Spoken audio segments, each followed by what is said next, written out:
Good morning, Board. Good morning. As Tim said, my name's Rick Ferguson. I'm the project manager with Pickering Farm on the two Yandell projects that are east of Old Canton, North Old Canton.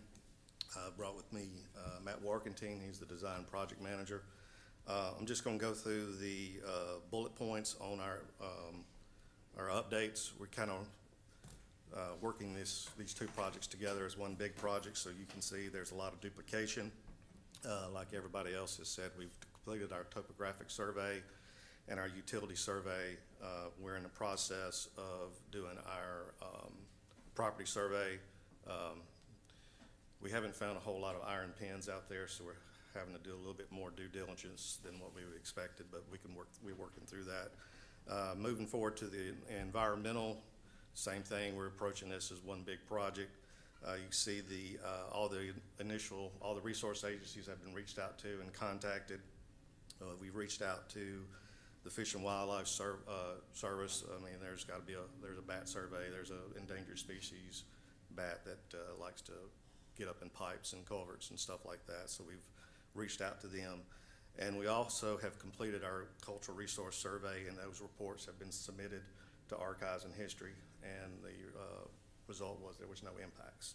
So we're just waiting on Archives. We're just waiting on Archives and History to concur in that. Moving forward on both projects, like I said, they're both kind of working them together. You'll see in the late second quarter, third quarter, they'll start separating from each other just due to the size of the two projects. But we're going to work on and complete the wetland delineation, noise study, hopefully finish all of our property survey on both projects, and then get BCD out there. And I've talked to Randy, and he wants to just work, since he's got to do some traffic control, he just wants to work it all at one time instead of mobbing, demobbing, and coming back and forth. Milestones, the West project, we've got a field review due. It'll be the very early part of the third quarter, but I feel like where we are on that project, we can bump that up.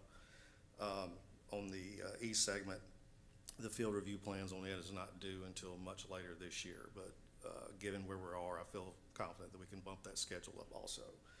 I'm going to just briefly touch on our conceptual approach. You've got some conceptual plans in front of you, and if you got any questions, Matt will be glad to answer any questions. But our approach, and as Matthew said, we tied to their side of the intersection, and we've coordinated with them. But where we're leaving their project, we're going to be on the south side of the road. We're widening to a 5-lane section. It'll stay 5-lane past the western Deerfield exit or entrance. Then we enter into a stretch of road where we've got Deerfield on one side and the proposed Woodgate on the other side. So like I said in the previous meeting, we've got fences on both sides of the road, so there's really no need for a center turn lane through that section. So it'll just be a 4-lane undivided, but once we get to the eastern Deerfield and Woodgate entrance, it'll transition back out. So you'll have a center turn lane so the residents can turn in and out of this subdivision. And then we will maintain 5 lanes all the way to Bainbridge. We have it worked out if, depending on the phasing and the timing of the projects, if west segment is built first, we can transition back down to get those we've got those details worked out. But on the east segment, kind of the same scenario. We're proposing that you build, we're looking at it as a 5-lane, buy right away for 5-lane, but build 4-lane undivided. And as the subdivisions come along and are platted and developed, you have enough room for the entrances to be constructed at the time that the subdivisions come in. And that could be something that once you get the subdivisions approved, put that on the responsibility of